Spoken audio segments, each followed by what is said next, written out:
Hey everyone, it is Pastor Mike here, and I was just reading from our New Testament challenge this morning, and I'm reading from Hebrews chapter number 2. And I just thought this portion of scripture is just so very incredible. I thought I would just read some of it with you this morning.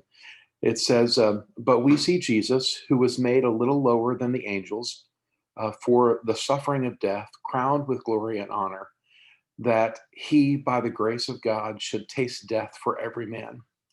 I love the way the scripture puts that in Hebrews 2, because it talks about Jesus and the fact that he, being God, was made a little lower than the angels, and he was crowned with glory and honor. And of course, that's a quote from Psalm chapter number 8, referring to us, to mankind, and how that we were created a little lower than the angels, and we're crowned with glory and honor.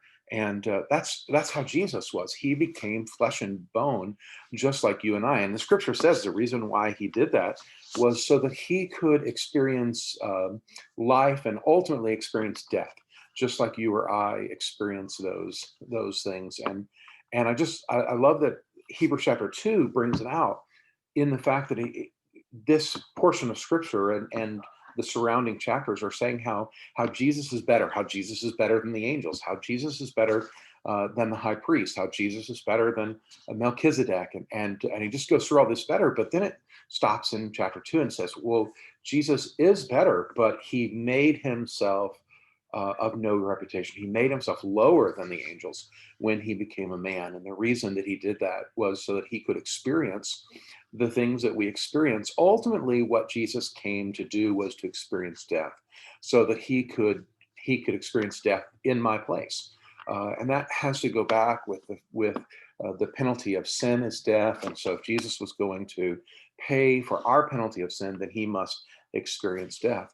And so it goes into all that, that deep theological teaching there. But then in verse number 18, this is what it says.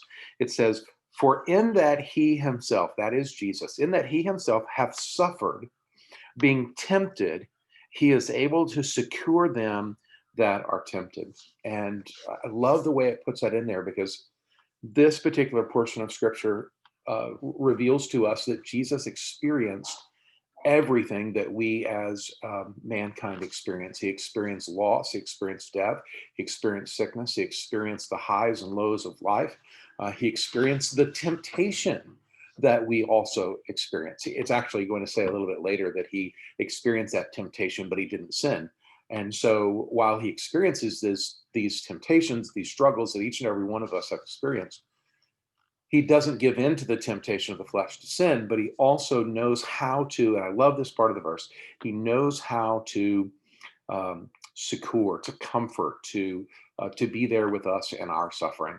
And I think that's a very poignant verse for us right now, that we do not have a God who is distance, who is apart from us, who doesn't know what it means to be fully human. We actually know that our God became a man and dwelt among us and experienced the same things that we have experienced. And he knows what it is to walk a mile in our shoes. And he knows what it is to experience the highs and lows of life, and ultimately to experience death. And therefore, no matter what circumstance we go through, no matter what situation in life we go through, our God knows how to encourage us, to strengthen us, to be there with us. And he can truly say, I've experienced that as well.